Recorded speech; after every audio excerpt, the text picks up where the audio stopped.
شب برات یعنی ماہ شعبان کی 15ویں رات کو ماہواری کے دوران عورتوں کی کون سی عبادت جائز ہے، یعنی عورتیں کون سی عبادت کر سکتی ہیں۔ بسم اللہ الرحمن الرحیم۔ السلام علیکم ورحمۃ اللہ وبرکاتہ۔ پیاری اسلامی بہنوں، کیا آپ جانتی ہیں کہ ماہواری کے دوران بھی عورت اپنے رب کی عبادت کر سکتی ہے؟ شاید یہ سن کر آپ حیران ہو جائیں، لیکن حقیقت یہی ہے۔ اکثر بہنیں یہ سمجھتی ہیں کہ ان دنوں میں وہ کسی بھی نیک عمل سے محروم ہو جاتی ہیں، مگر ایسا نہیں ہے۔ کچھ خاص اعمال ایسے ہیں جو ان دنوں میں بھی عورت کر سکتی ہیں، اور یہی اعمال عورت کو اللہ کے بالکل قریب کر دیتے ہیں۔ کیا واقعی ماہواری کے دنوں میں عبادت کا دروازہ بند ہو جاتا ہے، یا پھر کچھ ایسے راز ہیں جو بہت کم لوگ جانتے ہیں، جن پر عمل کر کے آپ ان دنوں میں بھی بے شمار نیکیاں حاصل کر سکتی ہیں، بہت سارا ثواب حاصل کر سکتی ہیں؟ یہ وہ سوالات ہیں جو ہر مسلمان بہن کو معلوم ہونے چاہیے، لیکن افسوس، لا علمی کی وجہ سے بہت ساری خواتین ان قیمتی مواقع کو ضائع کر دیتی ہیں۔ کس نام پر کہ ہم ایام خاصہ کے دوران ہیں، یعنی ہم ماہواری کے دنوں میں ہیں، اس لیے ہم عبادت نہیں کر سکتی۔ یہ وہ وقت ہوتا ہے جب عورت نماز اور روزے سے معذور ہوتی ہے، مگر اس کا مطلب ہرگز یہ نہیں کہ وہ اپنے رب کو یاد نہیں کر سکتی۔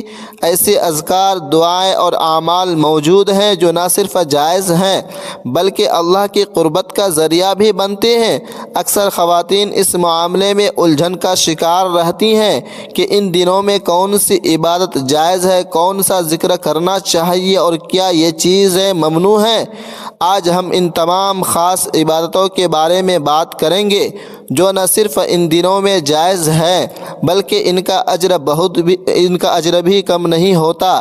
صرف جائز نہیں بلکہ ان کا اجر بھی دوسری عبادت کی طرح ہے۔ وہ اعمال جو آپ کے دل کو سکون دیں گے اور اللہ سے آپ کا تعلق مضبوط کریں گے۔ پیاری بہنوں، آج کا بیان بہت زیادہ خاص ہونے والا ہے، کیونکہ آج ہم بات کریں گے اس رات کی جس میں تمہاری تقدیر لکھی جا رہی ہوتی ہے، جہاں ہر ایک کی قسمت کا فیصلہ ہو رہا ہوتا ہے، جہاں اللہ کی رحمت کے دروازے کھول دیے جاتے ہیں۔ شب برات کی رات وہ رات ہے جہاں بخشش تمہارا انتظار کر رہی ہوتی ہے، جہاں اللہ تمہیں معاف کرنے کے لیے بلا رہا ہوتا ہے، اپنے پاس بلا رہا ہوتا ہے، جہاں دعائیں قبول ہو رہی ہوتی ہیں، اور جہاں تمہارے لیے نجات کا دروازہ کھلا ہوتا ہے۔ مگر سوال یہ ہے کہ تم اس رات کو کیسے گزارو گی۔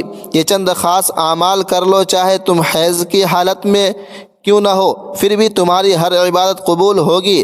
بس ذرا سا وقت نکال لو، بس چند لمحے اللہ کے لیے جھک جاؤ، بس تھوڑی سی توبہ کر لو، پھر دیکھو اللہ کی رحمت کیسے تمہیں ڈھانپ لیتی ہے۔ مگر اگر تم نے اس وقت کو ضائع کر دیا، اگر تم نے دنیا کی مستیوں میں کھو کر اس رات کو گزار دیا، اگر تم نے اس سنہری موقع کو گنوا دیا، تو یاد رکھنا دنیا اور آخرت دونوں میں برباد ہو جاؤ گی۔ تمہارا آنے والا سال مشکلات اور پریشانیوں میں گزرے گا، تمہاری دعائیں قبول نہیں ہوں گی، تمہاری زندگی میں وہ سکون نہیں آئے گا جس کے لیے تم ہر وقت تڑپتی رہتی ہو، تمہارے دل میں بے چینی رہے گی، تمہارے راستے میں رکاوٹیں آئیں گی، تمہاری دعائیں عرش تک نہیں پہنچیں گی، کیونکہ جب اللہ تمہیں بلا رہا تھا تب تم نے اس کی ندا کو نظر انداز کر دیا تھا۔ جب اللہ کے فرشتے تمہارے حق میں دعائیں کر رہے تھے، تم دنیا کی مشاغل میں مشغول تھیں۔ جب اللہ تمہاری تقدیر میں خیر لکھنے والا تھا، تم نے اس کی طرف رجوع ہی نہیں کیا۔ یہ وہ رات ہے جہاں تمہارے پاس صرف دو راستے ہیں، یا تو تم اپنی قسمت بدل لو، یا اپنے لیے جنت لکھوا لو، اپنی تقدیر بہتر کروا لو، یا پھر ہمیشہ کے لیے پچھتاوے میں چلی جاؤ۔ بس ذرا سوچو، اگر یہ شب برات تمہاری زندگی کی آخری شب برات ہوئی تو کیا کرو گی؟ اگر یہ تمہیں دوبارہ نصیب نہ ہوئی تو کیا کرو گی؟ اگر تمہیں دوبارہ ایسا موقع نہ ملا، کیا تم واقعی اس لمحے کو یوں ہی ضائع کر دو گی؟ کیا تم واقعی اللہ کی رحمت سے منہ موڑ لو گی؟ یہ وہ وقت ہے جب سب کچھ تمہارے حق میں لکھا جا سکتا ہے۔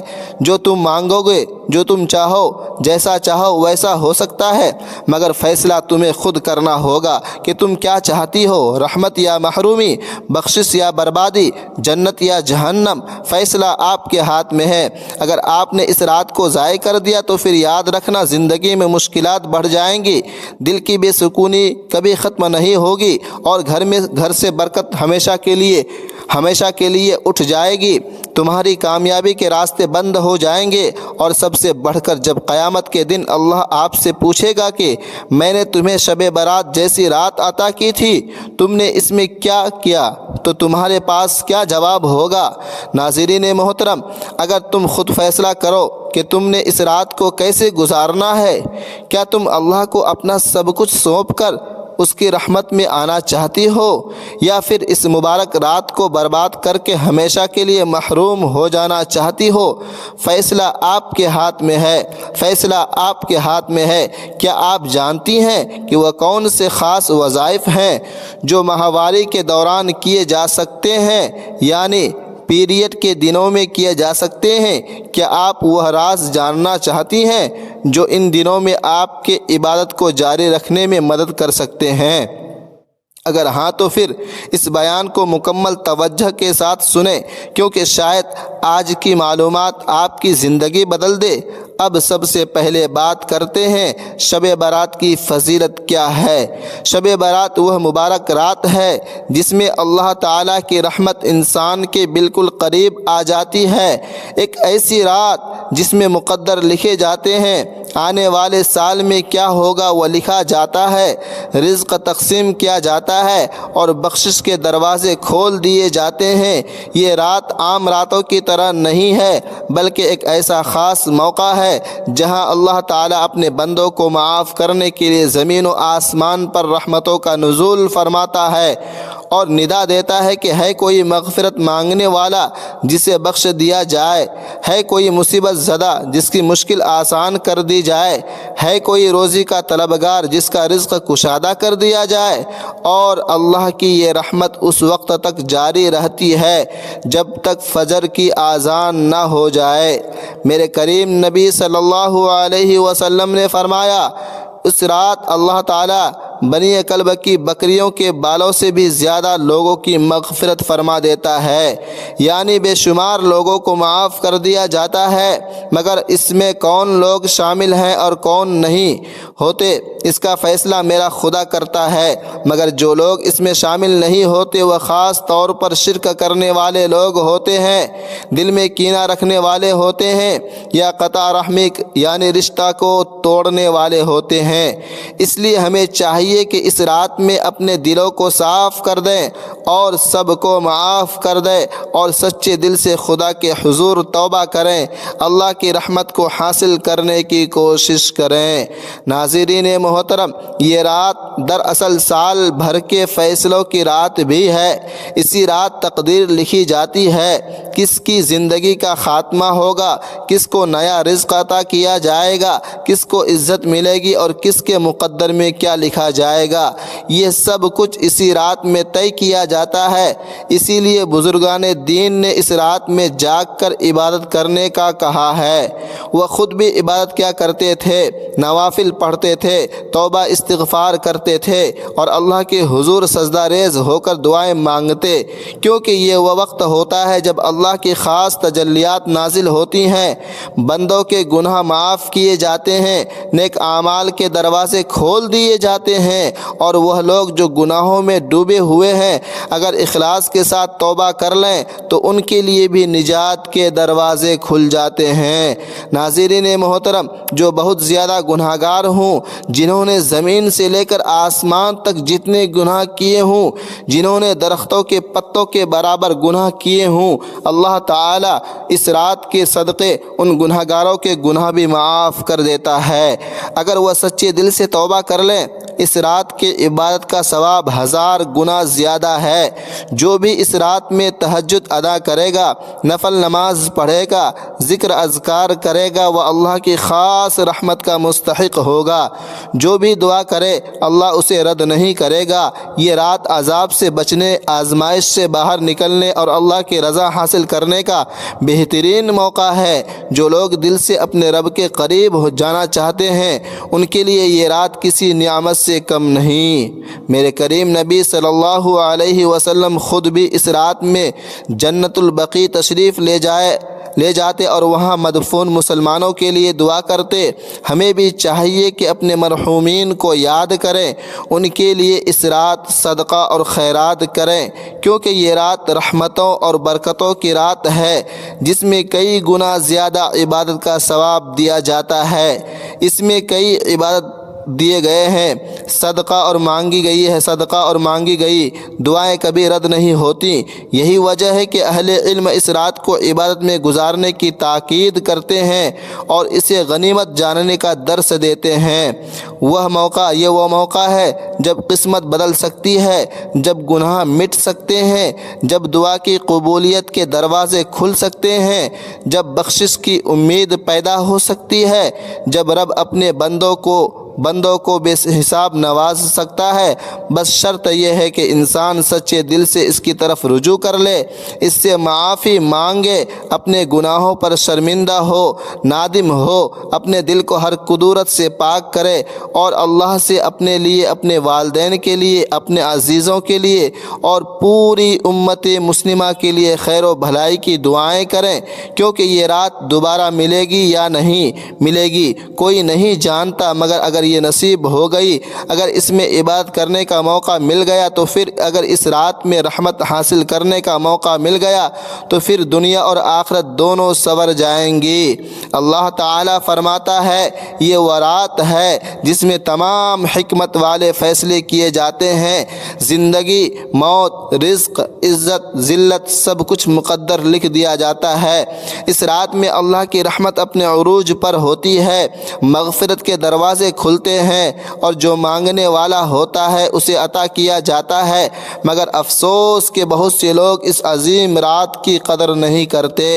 پیاری بہنوں، خدا را اس رات کی قدر کرو، اس سے لوگ کافی زیادہ غفلت کر دیتے ہیں، غفلت میں گزارتے ہیں۔ میرے اور آپ کے کریم نبی صلی اللہ علیہ وسلم نے فرمایا کہ اللہ تعالیٰ شعبان کی 15ویں رات آسمان دنیا پر نزول فرماتا ہے اور مشرک اور کینہ رکھنے والوں کے سوا سب کو بخش دیتا ہے۔ اس حدیث سے واضح ہوتا ہے کہ جو اس رات اللہ تعالیٰ سے بخشش مانگے اللہ اسے مایوس نہیں لوٹاتا، مگر جو نفرت، بغض اور شرک میں مبتلا ہو وہ اللہ کی رحمت سے محروم رہتا ہے۔ یہی وہ رات ہے جس میں ہر انسان کی تقدیر لکھی جا رہی ہوتی ہے، اور اگر کوئی شخص اس رات میں بھی اپنے گناہوں کی معافی نہیں مانگتا، اپنی بخشش کی دعا نہیں کرتا تو وہ در حقیقت اپنی قسمت میں بدبختی لکھوا رہا ہوتا ہے۔ بدقسمتی سے آج بھی بہت سارے لوگ، میرے معاشرے میں کافی ساری عورتیں اور کافی سارے مرد ایسے موجود ہیں جو اس رات کو عام دنوں کی طرح گزار دیتے ہیں، اپنے کاموں میں تفریح اور دنیاوی مصروفیات میں مشغول رہتے ہیں، جبکہ نیک بندے اس رات کی اہمیت کو جاننے والے عبادت میں وقت گزارتے ہیں، نوافل پڑھتے ہیں، قرآن سنتے ہیں، قرآن پڑھتے ہیں، استغفار کرتے ہیں اور اللہ سے اپنی بخشش طلب کرتے ہیں۔ جو اس رات کو ضائع کر دیتا ہے وہ ایک ایسے قیمتی موقع کو کھو دیتا ہے جو شاید آنے والی زندگی میں دوبارہ نہ ملے، کیونکہ یہ وہ رات ہے جب اللہ تعالیٰ ہر ایک کو بلا کر کہتا ہے آؤ میں تمہیں بخش دوں، آؤ میں تمہاری قسمت سنوار دوں، آؤ میں تمہیں جہنم سے آزاد کر دوں، مگر جو اس رات بھی نہیں جاگتا، جو اس رات بھی دنیاوی کاموں میں لگا رہتا ہے، الجھا رہتا ہے، اس کے لیے محرومی کے سوا اس رات میں کچھ نہیں ہوتا۔ اس لیے ہمیں چاہیے کہ اس رات کو غفلت میں نہ گزاریں، اپنی آخرت کی فکر کریں، اللہ سے توبہ کریں، اپنے گناہوں پر شرمندہ ہوں اور اپنی تقدیر کو بہتر بنانے کے لیے اپنے رب کے حضور جھک جائیں۔ تاکہ ہمارا شمار ان خوش نصیبوں میں ہو جنہیں اس رات کی برکت نصیب ہوتی ہے۔ جو لوگ اس رات بھی اللہ کو نہیں پکارتے وہ دراصل اپنی محرومی کا فیصلہ اپنے ہاتھوں سے لکھ رہے ہوتے ہیں۔ یہ وہ رات تھی جب قسمت کے دروازے کھلنے والے تھے، مگر تم نے اپنی آنکھیں بند رکھیں، غفلت کی نیند سوئے رہے۔ جب آسمان سے رحمت برس رہی تھی تم دنیا کی رنگینیوں میں گم رہے۔ جب بخشش کے اعلان ہو رہے تھے تم بے فکری کی چادر اوڑھ کر سو گئے۔ جب اللہ کہہ رہا تھا کہ آؤ میں تمہیں معاف کر دوں، تم کہہ رہے تھے کہ ابھی وقت ہے۔ یہ وہی وقت تھا جب ایک سجدہ تمہیں جہنم کی آگ سے بچا سکتا تھا، مگر تم نے اسے ضائع کر دیا۔ یہ وہی لمحہ تھا جب ایک آنسو تمہارے سارے گناہ دھو سکتا تھا، مگر تمہاری آنکھوں میں دنیا کی محبت نے خشکی پیدا کر دی۔ یہ وہی موقع تھا جب تمہارے ہاتھ دعاؤں کے لیے اٹھنے والے تھے تو تمہاری تقدیر بدل سکتی تھی، مگر تمہارے ہاتھ سستی کی زنجیروں میں جکڑے رہے۔ رات گزر گئی، اللہ کی رحمت ندا دیتی رہی، فرشتے بخشش کے دروازے کھولتے رہے، مگر تم غفلت کی نیند میں سوئے رہے۔ غفلت میں آ کر تمہارے نصیب میں کچھ نہیں آیا، تم نے خود اپنے نصیب کو ٹھکرا دیا۔ جب صبح ہوئی، جب فجر کی اذان گونجی، جب یہ رات رخصت ہو گئی تو تمہارے ہاتھ خالی تھے، تمہیں اس رات کچھ نہیں ملا، اور تمہارے دل پر وہی زنگ چڑھا ہوا تھا جو ساری زندگی تمہیں دنیا کی دلدل میں پھنسا کر رکھے گا۔ اب اگر یہ بات یہی رات دوبارہ ملے، اگر اللہ تمہیں ایک اور موقع دے تو کیا تم پھر یہی کرو گی؟ یہ بیان سننے کے بعد بھی اسے غفلت میں گزار دو گی، یا پھر اس بار اپنے مقدر کو بدلنے کے لیے، اپنے رب کے قریب ہونے کے لیے اس رات کو غنیمت جان کر اللہ کے حضور جھک جاؤ گی؟ میرے محترم ناظرین، یہ دنیا بھی عجیب ہے، یہاں ہر چیز کا ایک وقت ہوتا ہے، ایک موقع جو اگر گزر جائے تو کبھی واپس نہیں آتا۔ سوچو، اگر کسی کو خود ڈوبتے ہوئے بچانے کا ایک موقع ہو، کوئی ڈوب رہا ہے، اس کو بچانے کا ایک موقع باقی ہو، اس کا ہاتھ پکڑ لیا جائے مگر وہ ہاتھ نہ بڑھائے، جو آگے ہاتھ بڑھانا چاہیے تھا، جسے بچانا چاہیے تھا، وہ اگر ہاتھ نہ بڑھائے تو کیا وہ بعد میں بچ سکتا ہے؟ بعد میں وہ کہہ سکتا ہے کہ میں اسے بچا نہیں سکا۔ اگر کسی بیمار کی آخری سانسیں چل رہی ہوں اور تمہارے پاس ایک دوا ہو مگر تم اسے وقت پر نہ دو تو کیا وہ بچ جائے گا؟ یہی حال اس رات کا ہے۔ یہ وہ لمحہ تھا جب تمہاری روح کی زندگی مل سکتی تھی، جب تمہارے گناہ مٹ سکتے تھے، جب تمہاری تقدیر بہتر لکھی جا سکتی تھی، مگر تم نے موقع کھو دیا۔ یہ ایسا ہے جیسے کوئی شخص قید خانے میں ہو، دروازہ کھلا ہو، وہ بس اتنا کہہ دے کہ ابھی تھوڑی دیر بعد نکلوں گا، مگر جب نکلنے کا وقت آتا ہے تو دروازہ بند ہو چکا ہوتا ہے۔ یہی آپ لوگوں نے خود کے ساتھ کیا۔ کیا یہی وہ لوگ کرتے ہیں جو اس رات بھی غفلت میں رہتے ہیں، جو سوچتے ہیں کہ موقع پھر آ جائے گا، مگر جب آنکھ کھلتی ہے تو موقع ختم ہو چکا ہوتا ہے، رحمت جا چکی ہوتی ہے اور بخشش کے دروازے بند ہو چکے ہوتے ہیں۔ اور سوچو، اگر یہی رات تمہاری زندگی کی آخری شب برات ہو، اگر یہی تمہارے نصیب کا آخری موقع ہو تو کیا تم اسے ضائع کرو گی؟ واقعی ایسا ضائع کرنا چاہو گی؟ سال کی 365 راتوں میں سے ایک رات یعنی شب برات کی اگر آپ کو قیمت معلوم ہو جائے تو آپ اسے کبھی ضائع نہیں کریں گی۔ ایک مرتبہ ایک بندہ بازار میں گزرتے ہوئے ایک غلام کی بولی لگتے دیکھا۔ کوئی شخص بازار میں سے جا رہا تھا، اس نے بازار سے گزرتے ہوئے کسی غلام کی بولی لگتے ہوئے دیکھا، جس کا مالک جو تھا وہ غلام کو بیچنے والا جو تھا وہ آواز لگا رہا تھا، یہ غلام بہت محنتی ہے، چاقو چوبند ہے، مگر اس کی ایک بری عادت ہے۔ ایک شخص آگے بڑھا اور پوچھنے لگا کون سی عادت؟ وہ جو اس کا مالک تھا وہ کہنے لگا یہ روزانہ رات کو اپنے مالک سے ایک رات مانگتا ہے، کہتا ہے مجھے بس ایک رات آزاد کر دو۔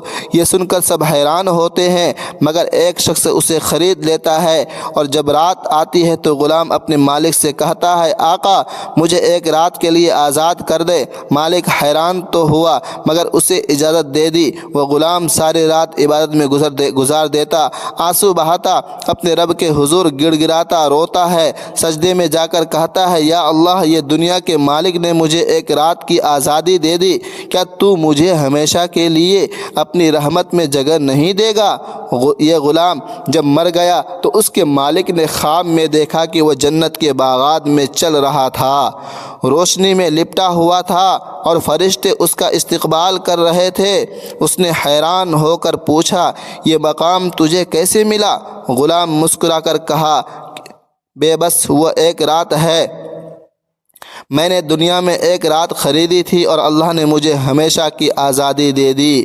سچ ہے جو اس دنیا میں ایک رات اپنے اللہ کے لیے گزار لے اللہ اسے ہمیشہ کے لیے بخش دیتا ہے، اور شب برات بھی ایسی ہے، ایک رات ہے۔ اب تم سوچو کیا تم اس رات کو یوں ہی کھو دینا چاہتے ہو یا پھر اس میں عبادت کرنا چاہتی ہو؟ یہاں پر میں آپ لوگوں کو ایک ایسی دو عورتوں کی کہانی سنانا چاہتا ہوں جو آپ کی روح کو جھنجھوڑ دے گی اور آپ کو اس رات عبادت کرنے پر مجبور کر دے گی۔ تو سنیے، ایک بستی میں دو عورتیں رہتی تھیں، ایک کا نام تھا زینب اور دوسری کا نام لیلا۔ دونوں کی زندگی ایک دوسرے سے مختلف تھی۔ زینب ایک نیک عورت تھی، سادگی اس کا زیور تھی، اس کی زبان پر ہمیشہ اللہ کا ذکر رہتا، وہ ہر عبادت میں خشوع و خضوع رکھتی، خاص طور پر جب شب برات آتی تو وہ اپنے پورے دل و جان سے اللہ کی طرف رجوع کرتی۔ دوسری طرف لیلا ایک دنیا داری، اسے دنیا کی چمک دمک بہت زیادہ پسند تھی، وہ خوشیوں، محفلوں اور دنیاوی لذتوں میں مگن رہتی، گناہوں کو معمولی سمجھتی، اور سب سے بڑھ کر اس کا دل شب برات جیسی مبارک راتوں کے لیے بالکل بھی نرم نہ تھا۔ جب شب برات آئی تو زینب نے اپنے دن کی تمام مصروفیات چھوڑ کر اللہ کے سامنے سجدہ ریز ہونے کا فیصلہ کیا۔ اس نے وضو کیا، ایک صاف ستھرا لباس پہنا اور ساری رات عبادت میں گزارنے کا عزم کیا۔ اس نے قرآن کی تلاوت کی، نفل نماز ادا کی، آنسو بہائے، رو رو کے اللہ سے دعائیں مانگی، اپنے گناہوں کی بخشش مانگی۔ وہ رو رو کر کہہ رہی تھی یا اللہ اگر آج تو مجھے معاف نہ کرے گا تو میں کس در پر جاؤں گی؟ اگر آج تو نے میرے گناہ معاف نہ کیے، آج میرے گناہ نہ دھوئے تو میں کس در پر پناہ لوں گی؟ اس کا دل نرم تھا، وہ جانتی تھی کہ اللہ اس رات میں اپنے ہر بندے کو بخش دیتا ہے، وہ اپنے ہر بندے پر خاص رحمت نازل کرتا ہے، وہ ہر ایک کو مغفرت دے دیتا ہے، اس لیے وہ اپنے رب کے در پر جھک گئی۔ مگر دوسری طرف جو لیلا تھی، لیلا کے لیے یہ رات بھی عام راتوں جیسی تھی۔ وہ اپنے دوستوں کے ساتھ دنیاوی خوشیوں میں مصروف تھی، قہقہے لگا رہی تھی، ہنسی مذاق کر رہی تھی اور گناہوں میں مزید آگے بڑھ رہی تھی۔ جب اس کے گھر والوں نے اسے اس شب برات کی فضیلت کے بارے میں سمجھایا تو وہ ہنستے ہوئے کہنے لگی ارے یہ سب پرانی باتیں ہو چکی ہیں، آج کے زمانے میں کون ساری رات مزے سے گزارنا چاہے، کون ساری رات عبادت کرے؟ ایک ہی بار موقع ملتا ہے زندگی میں، اسے مزے سے گزارنا چاہیے۔ اور وہ اپنے دوستوں کے ساتھ کہیں گھومنے نکل گئی۔ رات کے آخری پہر جب زینب سجدے میں جھکی ہوئی تھی، اس کے دل میں سکون اور راحت تھی، وہ اللہ سے فجر تک مانگتی رہی، یہاں تک کہ اسے لگا کہ اس کی تمام دعائیں قبول ہو گئی ہیں۔ اس کی آنکھوں میں خوشی کے آنسو تھے، اس کا دل ہلکا ہو چکا تھا اور وہ اللہ کی رحمت سے مطمئن تھی۔ دوسری طرف لیلا جو اپنے دوستوں کے ساتھ ہنسی مذاق میں لگی ہوئی تھی، اس نے شراب پی کر مزے میں مست ہو کر ڈرائیونگ شروع کی۔ رات کے اندھیرے میں جب سب لوگ اللہ کی رحمت مانگ رہے تھے، وہ اپنی دنیا میں مست تھی۔ ڈرائیونگ کے دوران اچانک ایک زوردار حادثہ ہوا، اس کی گاڑی کسی درخت سے جا کر ٹکرا گئی اور وہ شدید زخمی ہو گئی۔ اسپتال لے جانے لگے۔ اسپتال جاتے وقت اس کے جسم سے خون بہتا جا رہا تھا اور جب اس کی آنکھیں بند ہونے لگی تو وہ چیخنے لگی، مجھے بچا لو، مجھے ایک موقع اور دے دو، میں اب عبادت کروں گی، میں بھی اللہ سے معافی مانگوں گی۔ مگر اب وقت ختم ہو چکا تھا۔ زینب نے اپنی شب برات میں اللہ کو پا لیا، اس کی قسمت بدل گئی، وہ اللہ کے نور میں نہا گئی، اس کی مغفرت ہو گئی اور اس کا مقدر خوش نصیب لوگوں میں لکھا گیا۔ مگر لیلا نے اپنی شب برات کو ضائع کر دیا، وہ دنیا کی مستیوں میں مگن رہی، اس کے پاس وقت تو تھا مگر اس نے اس کی قدر نہ کی۔ جب اللہ کے دروازے کھلے تھے وہ انہیں ٹھکرا رہی تھی، اور جب موت کا دروازہ آیا تب اسے احساس ہوا کہ وہ کتنا بڑا نقصان کر چکی ہے، مگر اب بہت دیر ہو چکی تھی۔ یہ کہانی ہمیں بتاتی ہے کہ اللہ کی رحمت ہر رات ہمارے لیے موجود ہوتی ہے، خاص طور پر شب برات جیسی عظیم موقع پر، مگر کامیاب وہی ہوتا ہے جو اس رات میں اللہ کی رحمت کو حاصل کرنے کے لیے ہاتھ اٹھاتا ہے، اللہ کے حضور جھک جاتا ہے اور اپنے گناہوں کی بخشش مانگ لیتا ہے۔ تو میری پیاری بہنوں، اب بات کرتے ہیں کہ ماہواری کے دوران یعنی حیض کے دوران عورت کو کس طرح عبادت کرنی چاہیے۔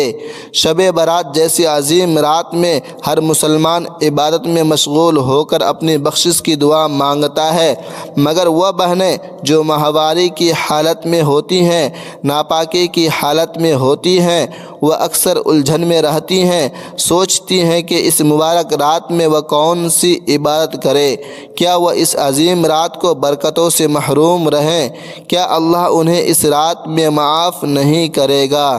نہیں میری بہنوں، رکو، ایسا ہرگز نہیں ہے، کیونکہ اللہ کی رحمت ہر حالت میں اپنے بندوں کے قریب ہوتی ہے اور وہ کسی کو بھی اس کے حال کی وجہ سے محروم نہیں رکھتا۔ تو پیاری بہنوں، اب بات یہ کرتے ہیں کہ ماہواری کے دوران عبادت کی اہمیت کیا ہے۔ اسلام میں خواتین کے مخصوص ایام کو فطری اور طبعی عمل قرار دیا گیا ہے، اور اس دوران جو عبادت عورت پر فرض نہیں ہوتی وہ اس کے لیے گناہ نہیں بلکہ رحمت کا سبب بنتی ہے۔ نماز اور روزہ اس دوران معاف کر دیے جاتے ہیں، مگر یہ نہیں کہ ان دنوں میں اللہ کا ذکر، دعا اور دیگر نیک اعمال نہیں کیے جا سکتے۔ در حقیقت اللہ تعالیٰ نے عورت کو ان دنوں میں بھی عبادت کے بے شمار مواقع دیے ہیں تاکہ وہ اپنی روحانی ترقی میں پیچھے نہ رہے اور اس مبارک رات کی برکتوں سے محروم نہ رہے۔ شب برات میں ماہواری کے دوران، حیض کے دوران عبادت کے 7 بہترین طریقے ہیں۔ نمبر 1، درود شریف کی کثرت۔ ماہواری کی حالت میں درود شریف پڑھنا سب سے آسان اور مؤثر عبادت ہے، کیونکہ میرے کریم نبی صلی اللہ علیہ وسلم نے فرمایا کہ جو شخص مجھ پر درود بھیجتا ہے اللہ اس انسان پر 10 رحمتیں نازل فرماتا ہے۔ یہ رات گناہوں سے بخشش کی رات ہے اور حیض کے دوران بھی عورت کثرت سے درود پڑھ سکتی ہے۔ نمبر 2، استغفار۔ استغفر اللہ ربی من کل ذنب واتوب الیہ پڑھنے سے تمام گناہوں کی معافی کے دروازے کھل جاتے ہیں۔ اس رات میں جتنا زیادہ استغفار کیا جائے اتنا ہی اللہ کی رحمت قریب ہو جائے گی۔ نمبر 3، دعا کرنا۔ دعا سب سے اہم عبادت ہے۔ شب برات میں اللہ اپنے بندوں کو بخشنے کے لیے خود بلاتا ہے اور دعا اس کا سب سے بہترین ذریعہ ہے۔ جو بہنیں نماز نہیں پڑھ سکتی وہ دعا کے ذریعے اللہ سے جڑ سکتی ہیں۔ اس رات میں مانگی جانے والی دعائیں کبھی رد نہیں ہوتی، لہٰذا دل سے دعائیں مانگیں، اپنی بخشش کی دعا کریں، والدین عزیزوں اور امت مسلمہ کے لیے دعا کریں۔ نمبر 4، قرآن کی سماعت اور تدبر۔ ماہواری کے دوران عورت پر قرآن کو ہاتھ لگانا اور اس کی تلاوت کرنا ممنوع ہے، مگر اس کی سماعت کی اجازت اسلام میں ہے اور یہ بھی ایک عظیم عبادت ہے۔ اس مبارک رات میں سورہ یاسین، سورہ رحمان، سورۃ الدخان اور دیگر سورتوں کو سننا بہت مؤثر عمل ہے، کیونکہ قرآن کا ہر لفظ دل کو سکون بخشتا ہے اور روح کو روشنی عطا کرتا ہے۔ جیسے ایک پیاسا مسافر پانی کے بغیر زیادہ دیر تک زندہ نہیں رہ سکتا، بالکل اسی طرح مومن کا دل قرآن کے بغیر خالی محسوس ہوتا ہے۔ اگر آپ خود تلاوت نہیں کر سکتی تو غور و فکر کے لیے اس کے معنی اور تفسیر کو سمجھنے کی کوشش کریں۔ یہ وہ عبادت ہے جو نہ صرف ایمان کی تازگی بخشتی ہے بلکہ عمل کی نیت کو بھی مضبوط کر دیتی ہے۔ نمبر 5، صدقہ اور خیرات کرنا۔ میرے اور آپ کے میٹھے نبی صلی اللہ علیہ وسلم نے فرمایا کہ صدقہ گناہوں کو ایسے مٹا دیتا ہے جیسے پانی آگ کو بجھا دیتا ہے۔ شب برات میں صدقہ کرنا سب سے مؤثر عمل ہے، اور وہ بہنیں جو نماز نہیں پڑھ سکتی وہ اپنے گناہوں کی بخشش کے لیے صدقہ دے کر اللہ کی رحمت حاصل کر سکتی ہیں۔ یہ صدقہ کسی مسکین کو کھانا کھلانے، یتیم کی مدد کرنے یا کسی بیمار کو دوائی خرید دینے کی صورت میں بھی ہو سکتا ہے۔ نمبر 6، نیت اور دل کی عبادت۔ عبادت صرف جسمانی اعمال کا نام نہیں بلکہ دل کی کیفیت کی بھی عبادت ہوتی ہے۔ ماہواری میں اگر کوئی عورت یہ نیت کرے کہ اگر وہ پاک ہوتی تو وہ پوری رات قیام کرتی، قرآن کی تلاوت کرتی اور سب سے زیادہ عبادت کرتی، تو اللہ اس کی نیت کو بھی قبول فرماتا ہے۔ نمبر 7، اللہ کے ذکر میں مشغول رہنا۔ یہ وہ رات ہے جس میں فرشتے بندوں کے اعمال لکھتے ہیں، اور جو بہنیں ذکر کرتی ہیں ان کے نامۂ اعمال میں نیکی درج کی جاتی ہے۔ اب ایک عمل سبحان اللہ و بحمدہ سبحان اللہ العظیم، یہ ذکر جنت میں ایک درخت لگاتا ہے۔ لا حول ولا قوت الا باللہ، یہ سب پریشانیوں کو دور کرتا ہے۔ الحمدللہ، یہ نعمتوں میں اضافہ کرتا ہے۔ یا حی یا قیوم برحمتک استغیث، یہ ہر مشکل کو آسان کر دیتا ہے۔ شب برات میں غفلت کرنے والی عورتوں کے لیے ایک نصیحت ہے۔ افسوس ہے کہ یہ بہنیں اس رات کی قدر نہیں کرتی، اور محض اس وجہ سے کہ وہ نماز نہیں پڑھ سکتی وہ یہ رات ضائع کر دیتی ہیں۔ وہ دنیاوی کاموں میں مشغول رہتی ہیں، موبائل، سوشل میڈیا اور دیگر فضول کاموں میں لگ کر اس عظیم رات کو ضائع کر دیتی ہیں، جبکہ اللہ ان پر بھی اتنی ہی رحمت نازل کر رہا ہوتا ہے جتنی دیگر بندوں پر۔ ہمیں اس کا صحیح استعمال کرنا چاہیے، ورنہ ہم بھی ان بدقسمت لوگوں میں شامل ہو جائیں گے جو اس رات کی رحمت کو ٹھکرا دیتے ہیں۔ پیاری بہنوں، یہ اعمال لازمی کریں، انشاءاللہ اللہ تعالی اگلا سال آپ کی خوشیوں سے بھر دے گا۔ آپ کے لیے خوشیاں ہی خوشیاں ہوں گی۔ میں اللہ سے دعا کرتا ہوں کہ اللہ تعالی اس رات کی رحمت سمیٹنے کی، اس رات کی برکت حاصل کرنے کی ہمیں توفیق عطا فرمائے، آمین ثم آمین۔ لہٰذا آپ لوگوں سے ریکویسٹ ہے کہ اس ویڈیو کو صدقہ جاریہ کی نیت سے اپنے دوستوں میں ضرور شیئر کرتے